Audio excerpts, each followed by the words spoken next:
Nitondra ny fahitany ilay fanamboarana nisy teo anivon'ny gouvernementa ihany koa ny ministra Jean de Dieu Marantsy Omaly anjarany filoham-pirenena hoy izy ny mandinika ny fomba tsara entina hampandroso ny firenena hampahendrena tanteraka no nandraisany filoha iny fanapahan-kevitra eny hoy ihany ity ministra ity.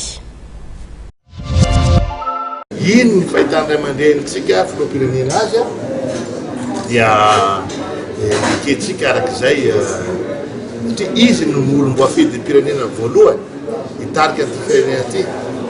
Iny fiheverany fa ataontsika hoe tokony atao heveriko fa arahitsika arak'izay zany satria henoko hitako amin'ny gazety hoe sarisary ny mpanovana pseudo remaniement na pseudo na sarisariny ray aman-drenitsika nanao an'iny azao mino tsy pseudo na sarisary zany fa ina moa ny ilaina zany hoe korotana be zany aloha anohy ny asany zay tokony anohy ny asany dia zay misy kely nisy namanay modimatro tsy maintsy soloina zany misy zavatra heveriny